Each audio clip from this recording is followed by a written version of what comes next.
కొలస్సీలకు రాసిన పత్రిక 3వ అధ్యాయము 10వ వచనము నుండి 12 వచనాలు మనమందరము భయభక్తులతో చదువుకుందాం. ఏలైనగా ప్రాచీన స్వభావమును దాని క్రియలతో కూడా మీరు పరిత్యజించి జ్ఞానము కలుగు నిమిత్తము దానిని సృజించిన వాని పోలిక చొప్పున నూతన పరపడుచున్న నవీన స్వభావమును ధరించుకొని ఉన్నారు.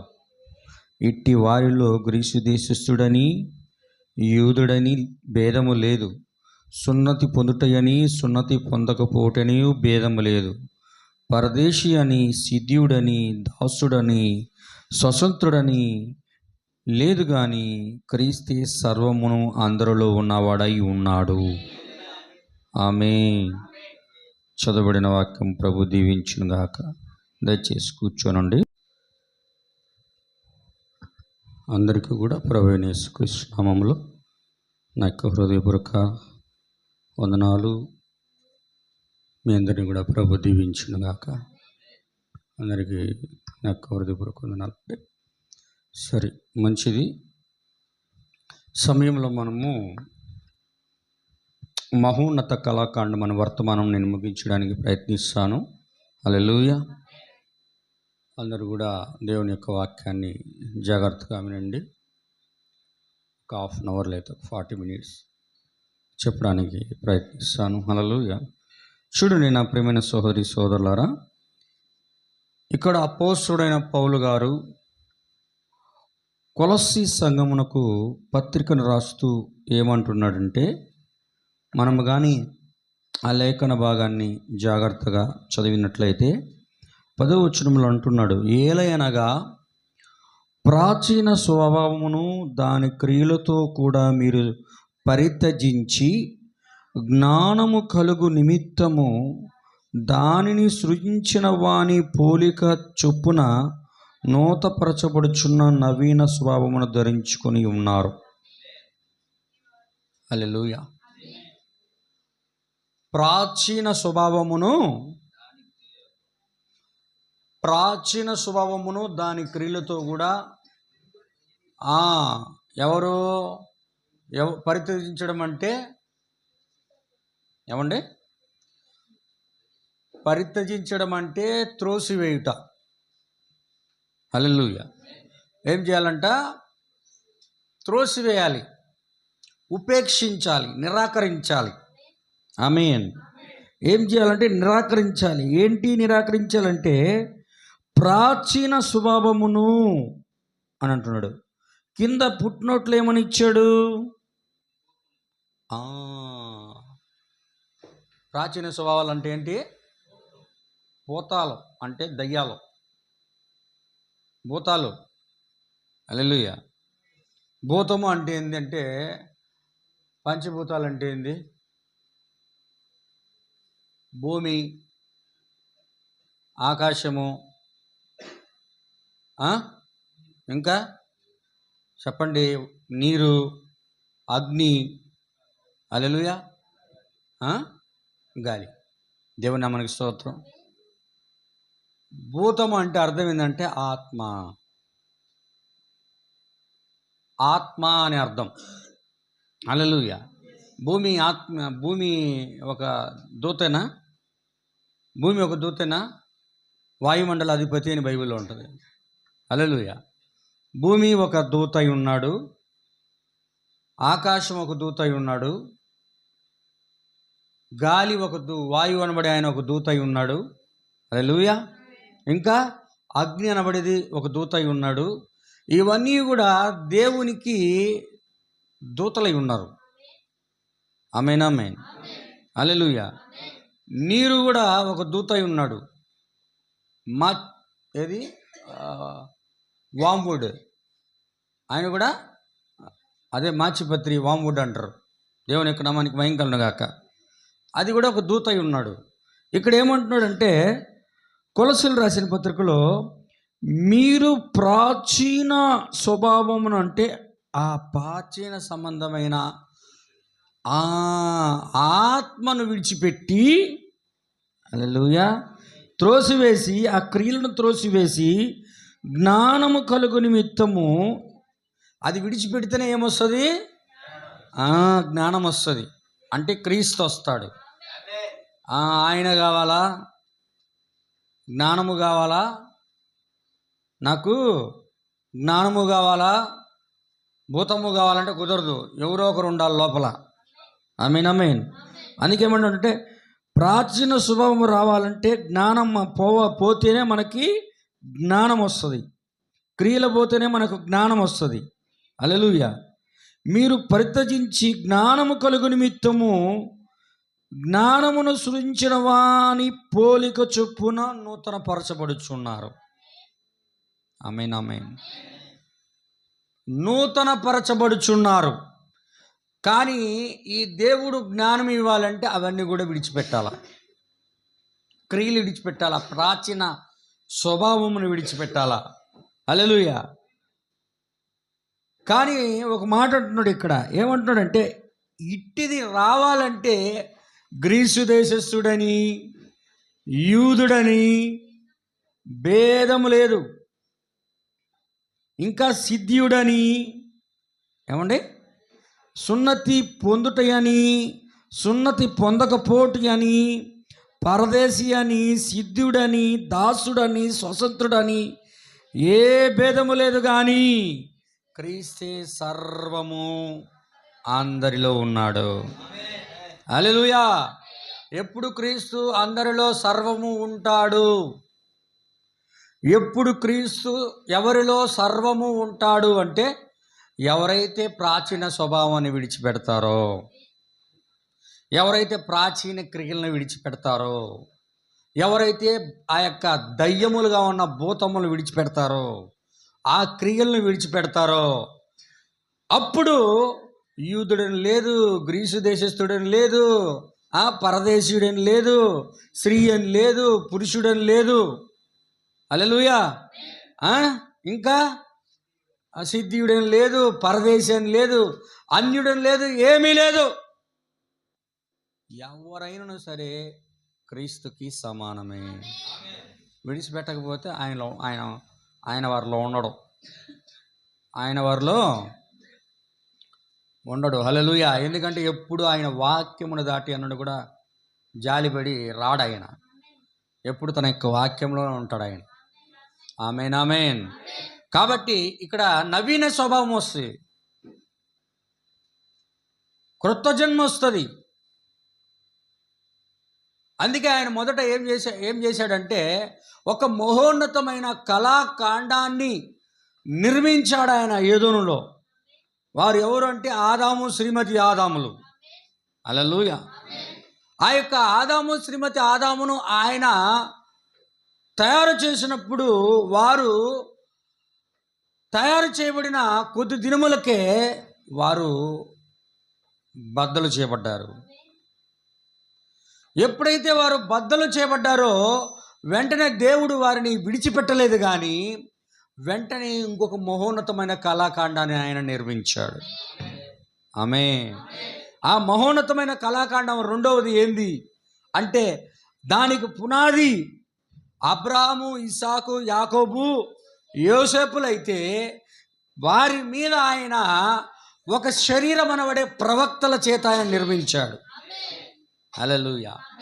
ప్రవక్తల పైన చివరిగా బాప్తిస్మిచ్చి యోహాను ద్వారా దాన్ని పరిచయం చేపించి, శిరస్సుగా ఏదోనులో చెప్పబడిన స్త్రీ సంతానముగా చెప్పబడిన ప్రవక్తలందరి ద్వారా వాక్యముగా ప్రవచించబడిన ప్రభు అయిన యేసుక్రీస్తు వారు వచ్చి ఆ శరీరం అనబడే సంఘమునకు ఆయన శిరస్సుగా అతికించబడ్డాడు.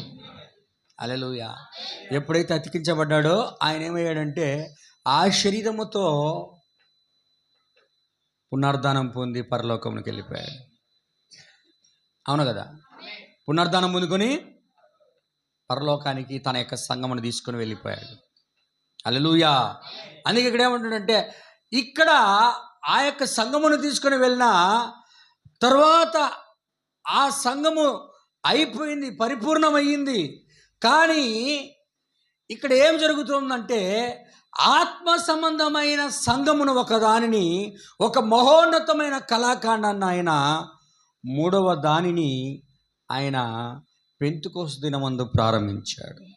మొదటిది ఆదాము శ్రీమతి ఆదాములు, రెండవది పాత నిబంధన ఇజ్రాయేలు సంఘం, మూడవది పెంతెకోస్తు దినమందు ఆయన రాకముందు ఆ కల్వరి శిలువలో తన యొక్క రక్తమును ఆయన చిందించి ఆయన యొక్క ప్రక్కలో ఆ రోమా శతాధిపతి ఆ యొక్క ఈటుతో పొడిచినప్పుడు ఆయన యొక్క గాయపరచబడినటువంటి ఆ యొక్క శరీరంలో నుండి, పక్కనలో నుండి అక్కడ ఏమొచ్చింది అంటుంటే అక్కడ రక్తము, నీరు, ఆత్మ బయటకు వచ్చింది. ఆమేన్, హల్లెలూయా.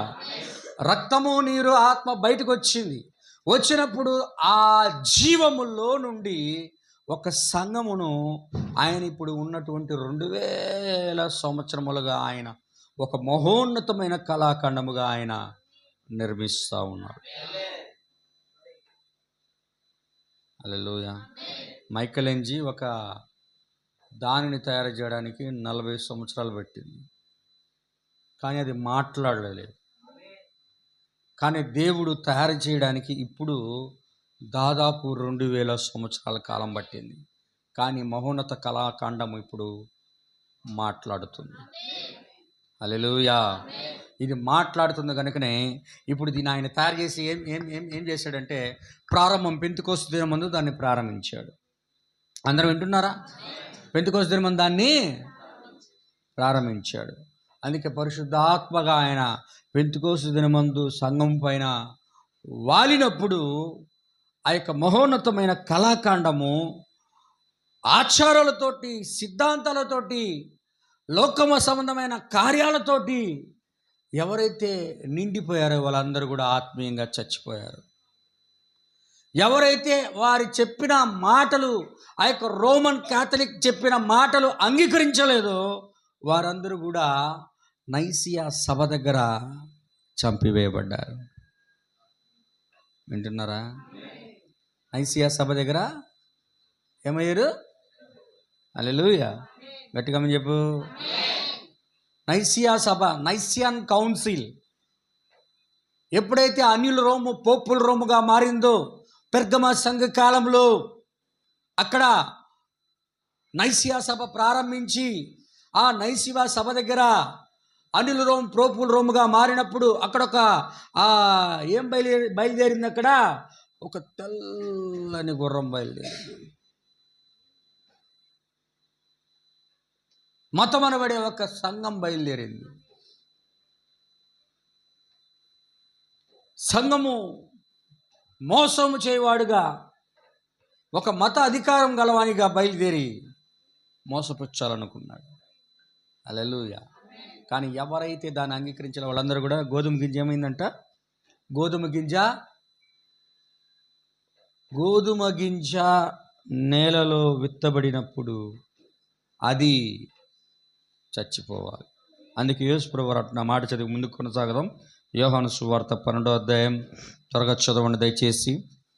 23 నుంచి 25 వచనాలు. ప్రభువైన యేసుక్రీస్తు వారు అంటున్నారు అక్కడ 12.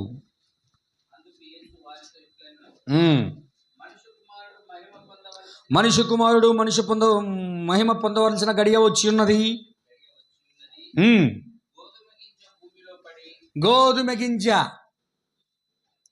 గింజ ఆ నేలలో పడి అది చచ్చిపోకుండా ఉన్న ఎడలా అది ఒక్కటిగానే ఉంటుంది. ఎలా ఉంటుందండి?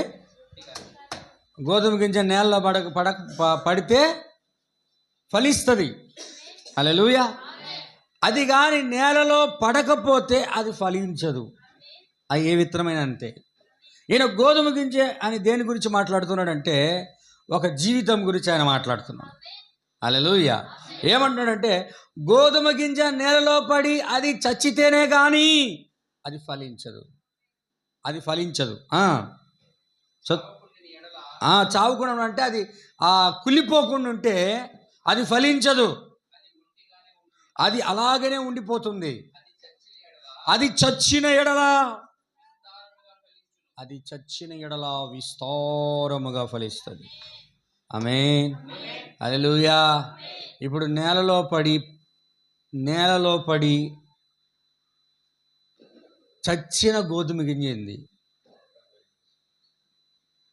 Praise the Lord. మొట్టమొదటిగా నేలలో పడి చచ్చిన గోధుమ గింజ ఏంటంటే ప్రభువైన యేసు. మొదటగా ఆయనే రోమా ప్రభుత్వము చేత చంపబడి సిలువ వేయబడి ప్రవచనాల ప్రకారం ఆ యొక్క ఒక ధనవంతుని సమాధిలో ఆయన ఉంచబడి ఆయన 3వ దినాన పునరుద్ధానుడై పైకి లేచాడు. హల్లెలూయా. ఇప్పుడు ఆ గోధుమ గింజ నేలలో పడి చచ్చి జీవాన్ని తీసుకురావడం వలన ఇప్పుడు అనేకమైన గోధుమ గింజలను తీసుకురావాలా. వింటున్నారా? ఒక గోధుమ గింజ, 2 ఏదైనా ఒక విత్తనం వేసాం మనము. యాపిల్ చెట్టు వేసావు, లేకపోతే సీతాఫలం చెట్టు వేసావు, లేకపోతే ద్రాక్ష చెట్టు వేసావు, లేకపోతే పప్పాయి చెట్టు వేసావు, లేకపోతే పోమ్గ్రానైట్ దానిమ్మ చెట్టు వేసావు, జామ చెట్టు వేసావు. జామ చెట్టు వేసినప్పుడు, జామ విత్తనాలు వేసినప్పుడు చెట్టుకి ఎన్ని ఫలాలు వస్తాయి? ఒకటి వేసావు కాబట్టి నేను ఒకటే ఇస్తా అంటదా? చెప్పండి. నువ్వు ఒకటే వేసినావు కాబట్టి ఒకటే ఇస్తానంటే దాన్ని వేయడం వల్ల ఏమాత్రం ప్రయోజనం లేదు. ఆమేన్. యాపిల్ చెట్టు వేస్తే, యాపిల్ విత్తనాలు వేస్తే యాపిల్ చెట్టు ఒకే ఫలాన్ని ఇచ్చింది అనుకో, దానివల్ల ఏమాత్రం ప్రయోజనం లేదు. దానికన్నా వేయకుండా ఆ మిగిలి ఉన్న విత్తనాన్ని మనం ఉంచుకోవచ్చు. ఆమేన్. ఆమేన్. హల్లెలూయా. ఇప్పుడు ఇక్కడ ఏం చేస్తున్నాడంటే, మొదటి గోధుమ గింజ ప్రభువైన యేసుక్రీస్తు నేలలో పడి ఆయన పునరుద్ధానుడై పైకి లేయడం వలన అనేకమైన గోధుమ గింజలను ఆయన తీసుకొస్తున్నాడు. హల్లెలూయా. అనేకమైన గోధుమ గింజలు రావాలి అంటే వేసిన దినమనే రావు. అంతే కదా? వేసిన దినమనే నువ్వు చెట్టు విత్తనం వేసావు. ఈరోజు చెట్టు విత్తనం వేసి 10 నిమిషాలకు ఒకసారి పోయి పంట ఎదురు చూస్తావా? కాయలు ఎదురు చూస్తావా? చెప్పయా. 10 నిమిషాలకు ఒకసారి పోయి కాయలు ఎదురు చూస్తావా? ఆ విత్తనము నేలలో నాటబడినప్పుడు దానికంటూ కోతకాలం అనబడేది ఒకటి ఉంటుంది. నిర్ణయించబడిన కాలం.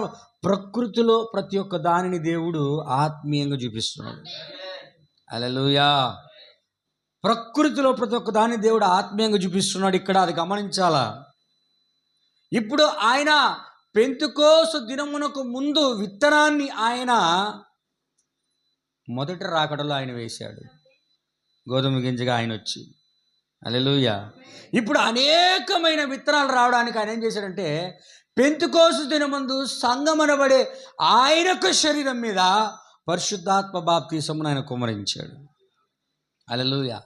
ఇదేమవుతుందంటే ఇలా ముందుకు పోతుంది.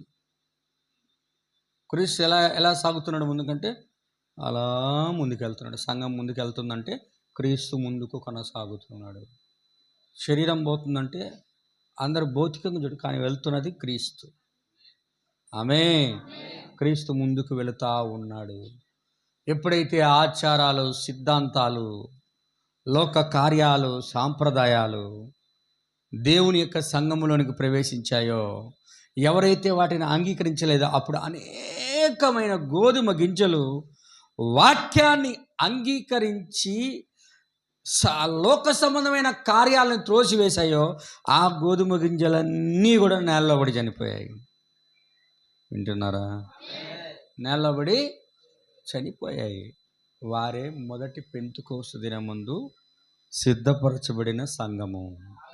అందుకే అనేక మంది సిలువ వేయబడ్డారు, రాళ్లతో కొట్టబడ్డారు, రంపాలతో కొయ్యబడ్డారు, వస్త్రం లేని వారుగా దిగంబరులుగా లోకములో తిరిగారు, సింహములకు ఆహారంగా వేయబడ్డారు, ఖడ్గముల చేత చంపబడ్డారు, తుపాకులతో కాల్చబడ్డారు, గ్యాస్ ఛాంబర్లో వేసి పేల్చబడ్డారు.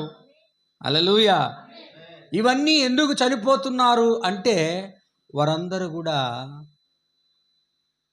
పునర్ధానం పొందుకోవడానికి, కుళ్ళిపోయి మరలా పునర్ధానం పొందుకోవడానికి. అందరమేనేనా? హల్లెలూయా. దేవుడు ఎవరికి ఎటువంటి మరణం నిర్ణయించుంటాడో మనకు తెలియదు. దేవుడు నిర్ణయించబడిందే మన జీవితంలో జరగాలని మనం కోరుకోవాలి. హల్లెలూయా. అందరం వింటున్నారా?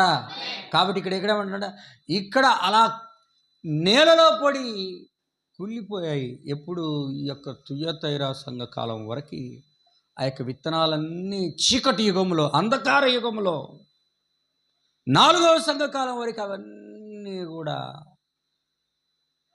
కుళ్ళిపోయాయి. కానీ ఆ కుళ్ళిపోయిన దాంట్లో ఆ యొక్క గోధుమ గింజలో నుండి మార్టిన్ లూథర్ కాలంలో జీవం బయటకు వస్తాం.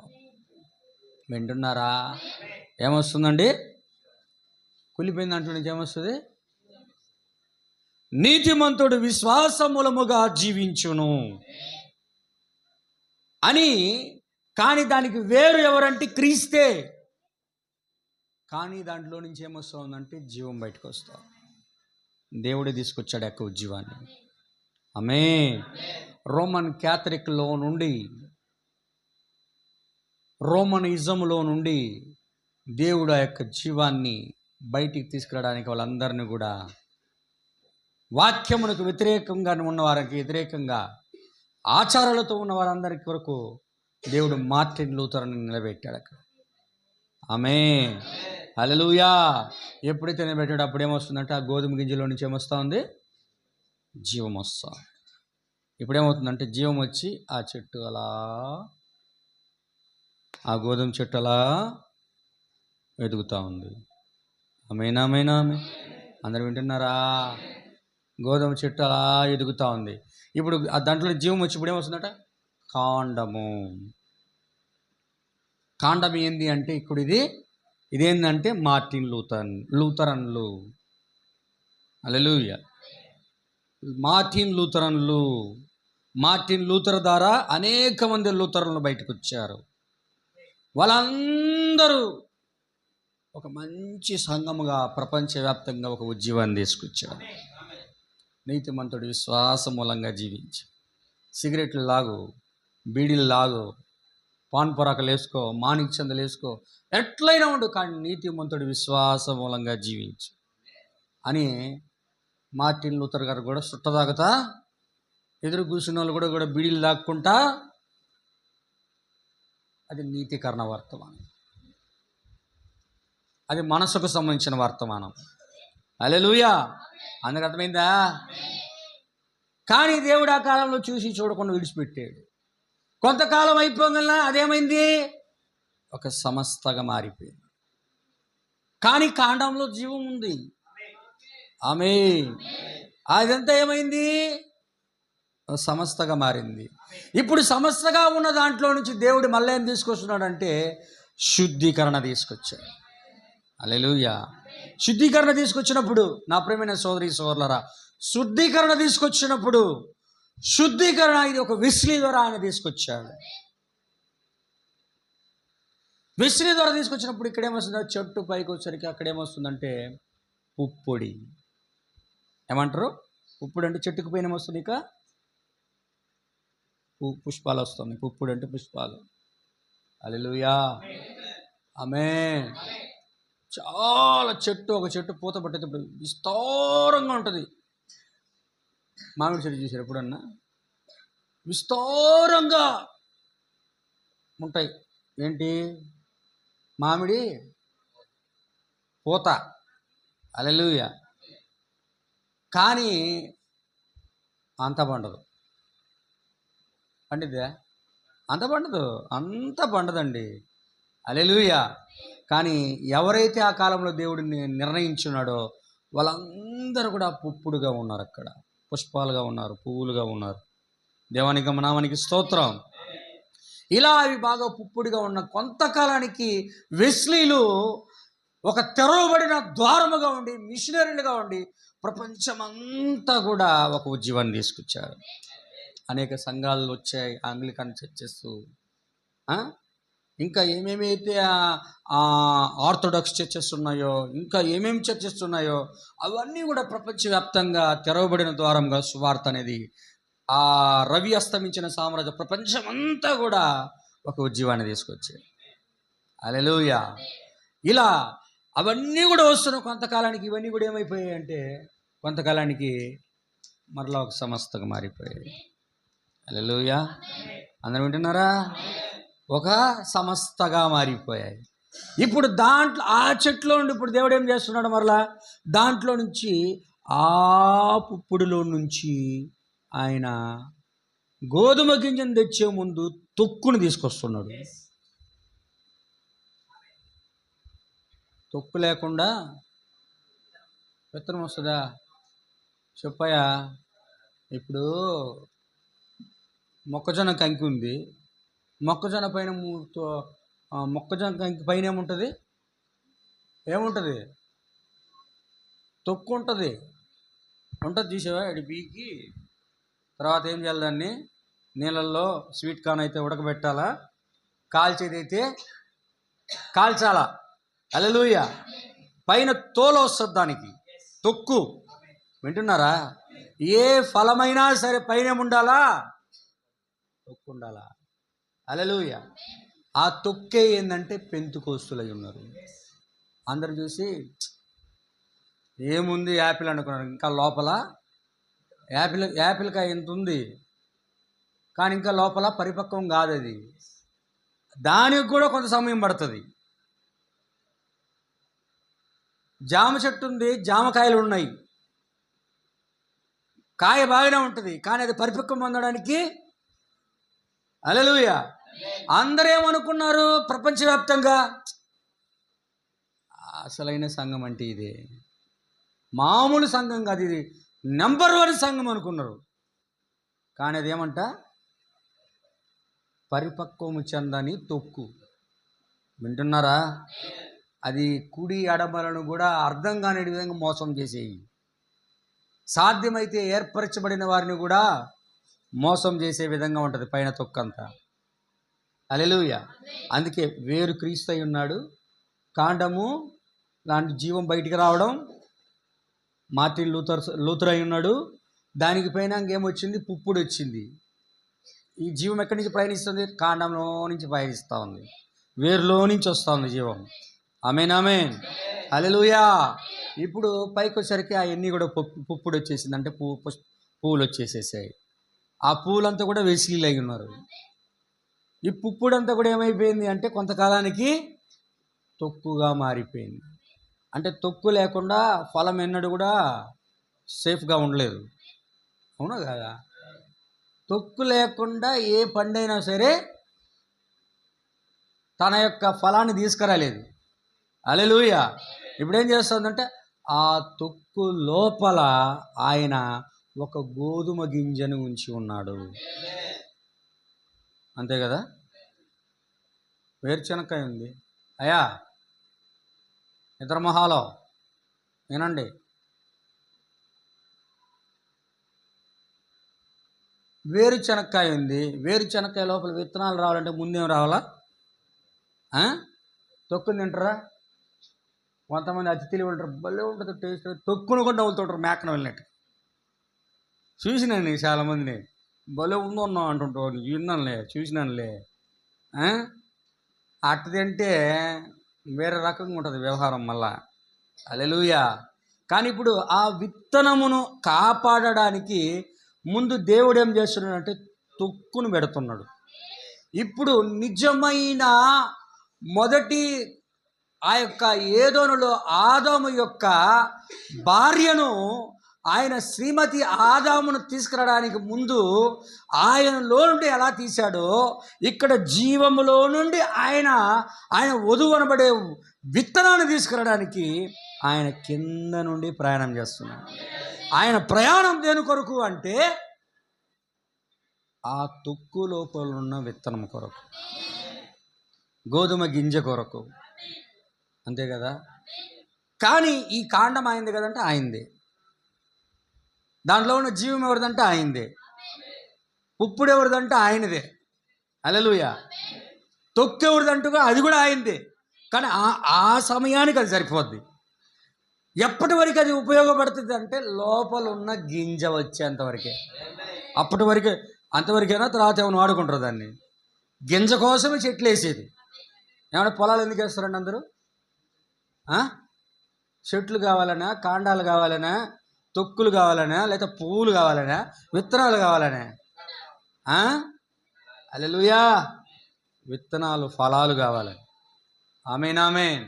ఇప్పుడు దేవుడు ఏం చేస్తున్నాడంటే ఇలా విత్తనాన్ని ఆ యొక్క గోధుమ గింజ యొక్క పైన తొక్కు లోపల ఆయన నిజమైన యేసుక్రీస్తు ఏ విధంగా గోధుమ గింజ ఉన్నాడో అలాగనే గోధుమ గింజగా ఉన్న వారిని రప్పించడానికి ఆయన ఒక మహోన్నతమైన కళాఖండాన్ని ఈ 2000 సంవత్సరాలుగా చేస్తానే ఉన్నాడు. హల్లెలూయా. ఇప్పుడు గోధుమ గింజను తీసిన గోధుమ గింజ తొక్క లోపల ఉంది. ఇప్పుడు దాన్ని బయటికి తీయాలి. ఏం చేయాలా? గోధుమ గింజని కోసేసి పక్కన పెడితే సరిపోదా? గోధుమ గింజని తీసి బయట ఏం చేయాలా? శనక్కాయలు తీసి ఏం చేయాలా? చెప్పాలి సార్. శనక్కాయలు రావాలంటే ఏం చేయాలా? తొక్కున్నదంతా పోవాలి. మొదట వేసి బండకేసి 4 బాధలు దాన్ని. అవునా కదా? ప్రకృతిలో ఏది జరుగుతుందో ఆత్మీయం కూడా అదే జరుగుతుంది. ఆయన బాగా ఏం చేస్తాడు? మొదట తండ్రి తాను ప్రేమించి కుమారులు కుమార్తెలందరినీ ఆయన శిక్షిస్తాడు. హల్లెలూయా. ఇప్పుడు ఈ శిక్షిస్తున్నప్పుడు తొక్కేదో విత్తనం ఏదో కనపడుతుంది. తొక్కైతే ఇంటికి వెళ్ళిపోదు, సొంత ఇంటికి. విత్తనం అయితే కొట్లోకి పోద్ది. అందుకే ఆయన యొక్క చేట ఆయన చేతిలో ఉన్నది. హల్లెలూయా. ఆయన చేట ఆయన జల్లించి గోధుమలన్నింటిని తీసి తన కొట్లో వేసుకుంటాడు. Praise the lord. హల్లెలూయా. దేవుని యొక్క నామానికి మహిమ కలుగును గాక. అందుకే ఈ యొక్క సమస్తము కూడా 2000 సంవత్సరాలకు ఒక మహోన్నతమైన కళాఖండాన్ని ఆయన ఇప్పటికీ ఆల్రెడీ తయారు చేసేసాడు. ఎవరో చివరి గొర్రె ఇంకా రాలే. వింటున్నారా? ఆ చివరి గొర్రె కోసమే ఆయన సమయాన్ని ఎదురు చూస్తూ ఉన్నాడు. ఆమేన్. అందుకే చివరి దినాలు ఎలా ఉంటారో చెప్పి ముగిస్తాను. దానియేలు గ్రంథం. ఈ వాక్యము ఎవరికి అర్థమవుతుంది అంటున్నాడు అక్కడ. దేవుని యొక్క నామానికి మహిమ కలుగును గాక.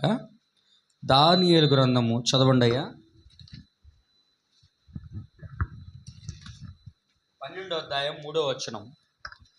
దేవునికి స్తోత్రం. ఎవరంట? బుద్ధిమంతులు అయితే ఆకాశమండలమున జ్యోతులను పోలిన వారై మీరు ప్రకాశిస్తారు. బుద్ధిమంతులు ఏమవుతారు? ఆకాశ మండలములో జ్యోతులను పోలిన వారై మీరు ప్రకాశిస్తారు. బుద్ధిగల కన్యకలు ఎలా ఉన్నారు?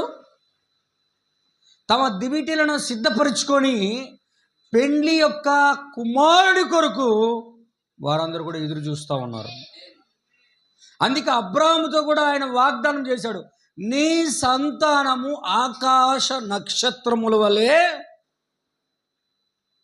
విస్తరిస్తుంది, సముద్ర ఇసుక రేణువుల వలె అది అభివృద్ధి చెందుతుంది. హల్లెలూయా. సముద్ర ఇసుక రేణువుల వలె ఎవరు ఉన్నారంటే ఇజ్రాయెల్ ఉన్నారు. ఆమేన్, ఆమేన్. ఆకాశ నక్షత్రముల వలె ఎవరు ఉన్నారంటే ఆయన రాజ సంతానములో నుండి వస్తున్నటువంటి ఈ 2000 సంవత్సరాలలో తయారు చేయబడిన ఒక మహోన్నతమైన కళాఖండమైంది. ఆమేన్. హల్లెలూయా. కింద చదువయ్యా 12:10 వాళ్ళ గురించి మాట్లాడుతున్నాడు. ఎవరైతే ఈ వాక్యాన్ని గ్రహిస్తారు, ఎవరు గుర్తిస్తారు అంటే అనేకులు ఎవరంటే ఈ 2000 సంవత్సరముల్లో ఉన్న మహోన్నతమైన కళాఖండముగా ఎవరినైతే దేవుడు తయారు చేస్తున్నాడో వారందరూ అనేకులు తమ్మును తాము శుద్ధిపరుచుకొని ప్రకాశమానులను నిర్మణులను అగుదురు, దుష్టులు దుష్ట కార్యములు చేయుదురు గనుక ఏ దుష్టుడును ఈ సంగతులు, ఈ చివరి దినాల్లో జరిగే సంగతులు గ్రహించలేడు. ఏమంటాడంటే చెట్టు యోవేలు గ్రంథం ప్రకారంగా చెట్టు మొదట రోమీలు తిన్నారు, తర్వాత లూథరన్లు తిన్నారు, తర్వాత వెస్లీలు తిన్నారు, తర్వాత పెంతెకోస్తులు తిన్నారు, తర్వాత దాంట్లో నుంచి దేవుడు ఒక చిన్న వధువును బయటికి తీసుకొచ్చాడు. ఆమేన్, హల్లెలూయా. ఇప్పుడు ఆ వధువు ఎలా ఉంటుంది అంటాడు దానియేలు గ్రంథంలో, ఈ 2000 సంవత్సరాలుగా తయారైన వధువు అనేకులు తమ్మును తాము శుద్ధి చేసుకొని ఏం చేస్తారు? ప్రకాశమానులను నిర్మలునయుగుదురు. ఆమేన్, హల్లెలూయా. ఇంకా దుష్టులు దుష్ట కార్యములు చేయొచ్చు కనుక ఏ దుష్టుడును ఈ కార్యములు తెలుసుకోలేడు. ఈ 2000 సంవత్సరాల్లో దేవుడు ఒక మౌనోకమైన కళాకారుని తయారు చేశాడు అనే కార్యాన్ని ఏ దుష్టుడు తెలుసుకోలేడు. అది కేవలం ప్రత్యక్షత మా ద్వారా మాత్రమే తెలియజేయబడుతుంది. హల్లెలూయా. వింటున్నారా? అందుకే మనం చెప్పే సంగతులు దుష్టులకు అర్థం కావు. దుష్టులకు అర్థం కావు. మనం ఏది చెప్పినా తప్పు అంటారు అంతే. మనం ఒకవేళ చెప్పినా కూడా ఒకడు పెట్టాడు కామెంట్, నేను కామెంట్ల గురించి మనం ఒకసారి మెసేజ్ పెట్టినాం ఒక 10 minutes మెసేజ్ యూట్యూబ్లో అప్లోడ్ చేస్తే, బ్రహ్మాము గారు నరకంలో ఉన్నాడు, ఆయన వెనకాల మీరు అందరూ కూడా నరకం మార్గంలోనే ఉన్నారు, జాగ్రత్త అన్నాడు. దాని మీద కూడా నేను కామెంట్ గురించి కూడా స్పందించుదాం అనుకున్నా. అసలు గుడ్డోడికి మనం బోధ చేస్తే ఏం ప్రయోజనం ఉంది? అది అర్థం కావాలంటే వానికి ఒక ప్రత్యక్షత కావాలా. హల్లెలూయా. గుడ్డోని రారా బాబు నీ చెయ్యి పట్టుకొని నేను నడిపిస్తాను యేసు ప్రభు అంటే, మాకొద్దు, మా మాస్టర్ ఉన్నాడు, మాకు చాలు, నువ్వు వద్దు అన్నాడు యేసు ప్రభుని. హల్లెలూయా. ఈరోజు మనం కూడా క్రీస్తు యొక్క కృప వల్ల మనం కూడా ఏదో మార్గం చూపిద్దామంటే వాళ్ళే పెద్ద గుడ్డోళ్ళు ఉండి మనల్ని గుడ్డోళ్ళు అంటున్నారు. ఇంకా మాట్లాడి వాగ్వాదాలు పెట్టుకునే వాళ్ళతో మనమే మాట్లాడతాం. వాగ్వాదాలు ఆర్గ్యుమెంట్లు పెట్టుకుంటే దానివల్ల ఏ ప్రయోజనం లేదు. హల్లెలూయా. వినేవాడికి చెప్పాలా, విన్నోడికి వివాదములు వాదములు విడిచిపెట్టి సంశయాలు అన్నీ మాని సంపూర్ణ కూడా సాగిపోదాం అన్నట్టుగా మన పని మనం చూసుకోవాలి. హల్లెలూయా. కాబట్టి అవి మనకి పనికిరావులే అని మన ఆత్మీయ జీవితం చెడిపోద్దని దాని గురించి పట్టించుకోవడం. నువ్వు ఏదైనా తిట్టుకోరా స్వామి, నీకు తర్వాత అర్థమైంది అని వదిలేశాను నేను. దేవుని యొక్క నామానికి మహిమ కాక. కాబట్టి నా ప్రేమ ఇక్కడ అనేకులు తమను శుద్ధి చేసుకొని నిర్మాణులు అవుతారు, కానీ దుష్టుడు మాత్రం దుష్ట కార్యాలు చేస్తాడు. వీటిని గ్రహించలేడు. దేని గ్రహించలేడు? దేని గ్రహించలేడు అంటే వాడు ఈ యొక్క చివరి దినములో ఒక నిర్గమం ఉందని. ఆమేన్. ఆ నిర్గమము ద్వారా దేవుడు ఒక దూత, 7వ దూతను పంపించి ఆయనను ఆ యొక్క యోవేలు గ్రంథంలో చెప్పిన ప్రవచనం ప్రకారము ఆయన ఒక పంటను నేను మీకు ఇస్తాను అని వాగ్దానం చేశాడు. 2వ అధ్యాయంలో వాగ్దానం ఉంది. పురుగులన్నీ తినేసిన పంటను నేను మీకు మరలా ఇస్తున్నాడు 2వ అధ్యాయం యోవేలు గ్రంథంలో. ఆ పంటను ఇస్తానన్నాడు. ఆ పంటను ఇవ్వడానికి ఆయన ఏం చేశాడు? తండ్రుల యొక్క హృదయములను పిల్లల వైపులను, పిల్లల యొక్క హృదయమును తండ్రుల వైపు మలాకి గ్రంథం 4వ అధ్యాయంలో చెప్పిన ఒక వ్యక్తి వచ్చి తిప్పుతాడు. యెహోవా నియమించిన భయంకరమైన మహాదినం రాకముందు. ఆమేన్, హల్లెలూయా అని అన్నట్లుగా ఆ యొక్క వ్యక్తి రావడము ఎవరికి అర్థం కాదు, దుష్టులకు అర్థం కాదు. 7వ దూతగా ఆయన వస్తాడని ఎవరికి అర్థం కాదు. హల్లెలూయా. ఇంకా 10:1 ప్రకారమైన వాగ్దానంలోనికి, మన యొక్క వాక్యపు శరీరమైన థియోఫనీ శరీరంలోనికి మనందరినీ కూడా ఆయన నడిపిస్తున్నాడు అనే విషయం ఎవరికి కూడా అర్థం కాదు. ఆమేన్. ఇవన్నీ ముగించబడిన తర్వాత వాళ్ళకి అప్పుడు కళ్ళు తెరవబడతాయి.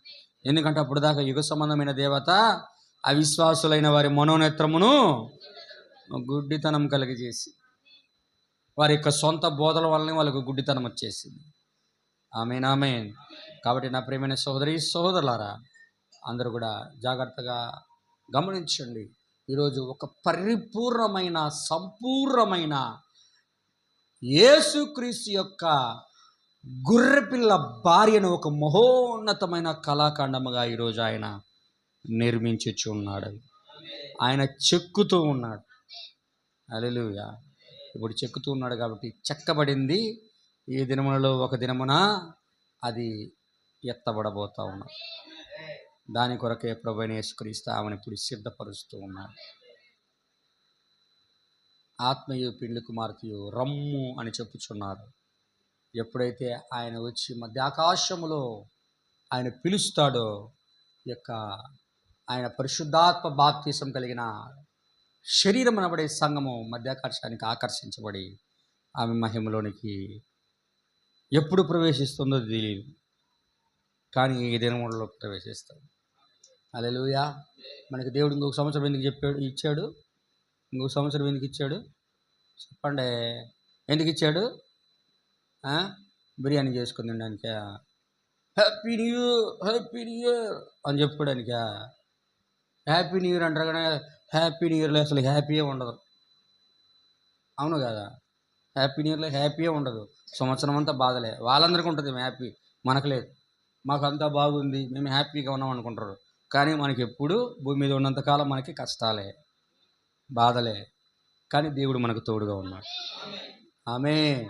దేవుడు మనకు తోడుగా ఉన్నాడు. కానీ మనకు రాక అభ్యంతరాలు ఖచ్చితంగా మనకు వస్తాయి, కష్టాలు ఖచ్చితంగా మనకు వస్తాయి. ప్రతి ఒక్కటి మనకు వస్తుంది. కానీ వాటిలో నుంచి ప్రతి ఒక్క కీడులో నుండి దేవుడు మనల్ని తప్పిస్తాడు. ఆమేన్. కాబట్టి అందరూ కూడా గమనించి మీకు ఇవ్వబడిన ఇంకో కొద్ది కాలాన్ని కూడా ప్రభు యొక్క సేవలోనూ ప్రభు కొరకు మీరందరూ కూడా జీవించి దేవుని యొక్క రాకడ కొరకు సిద్ధపడాలన్న యొక్క ప్రార్థన అయినది.